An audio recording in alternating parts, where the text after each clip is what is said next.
প্রিয় মুক্তিকামী ছাত্র জনতা, আমরা দেখতে পাচ্ছি যে আমাদের এই অভ্যুত্থান এবং বিপ্লবের পরেই দেশে অরাজকতা নাশকতা করছে ফ্যাসিস্ট এবং তাদের দোসররা। আমরা দেখতে পাচ্ছি যে বিভিন্ন জায়গায় এখন গোলাগুলি চলছে, মন্দিরে হামলা হচ্ছে এবং নাশকতা ও লুটপাট করছে।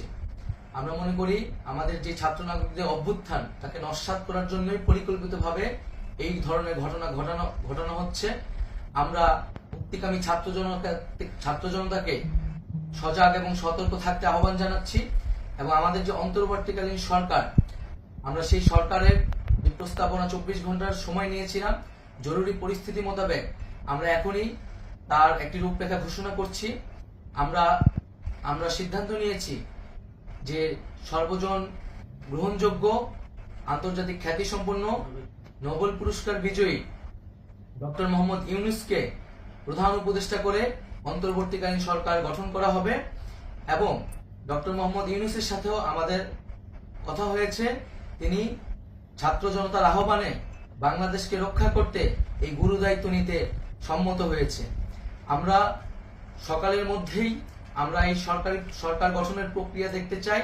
রাষ্ট্রপতির কাছে আহ্বান থাকবে যে দ্রুত সময়ের মধ্যে ডক্টর মোহাম্মদ ইউনূসকে প্রধান উপদেষ্টা করে অন্তর্বর্তীকালীন সরকার গঠন করা হোক এবং এই অন্তর্বর্তীকালীন সরকারের বাকি সদস্যদের নামও আমরা সকালের মধ্যে ঘোষণা করব।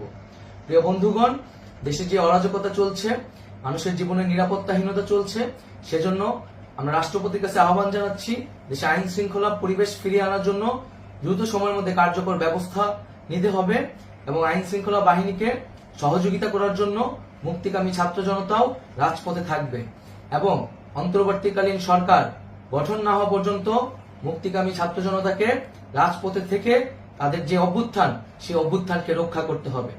প্রিয় বন্ধুগণ, আমরা রক্ত দিয়েছি, শহীদ হয়েছি। আমাদের যে প্রতিশ্রুতি একটি নতুন বাংলাদেশ গঠন করার জন্য, সেটিকে আমাদের অবশ্যই বাস্তবায়ন করতে হবে এবং অবশ্যই ছাত্র জনতার প্রস্তাবিত সরকার বাদে কোনো ধরনের সরকার কিন্তু মেনে নেওয়া হবে না।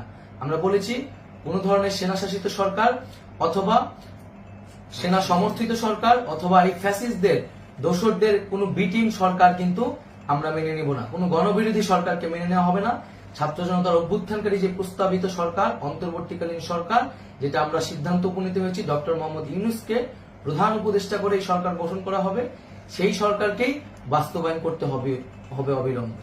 আগামীকাল সকাল থেকে সকলকে আহ্বান জানাচ্ছি রাজপথে থাকার জন্য এবং আমাদের যে সাম্প্রদায়িক সম্প্রীতি এবং রাষ্ট্রীয় সম্পদ রক্ষা কমিটির ঘোষণা হয়েছে বৈষম্যবিরোধী ছাত্র আন্দোলনের নেতৃত্বে, সকল পাড়ায় পাড়ায় এলাকায় এলাকায় সেই কমিটি পাহারায় থাকবে। আমাদের সংখ্যালঘু কমিউনিটিকে আমাদের রক্ষা করতে হবে, রাষ্ট্রীয় সম্পদ এবং এই দেশকে রক্ষা করতে হবে আমাদের।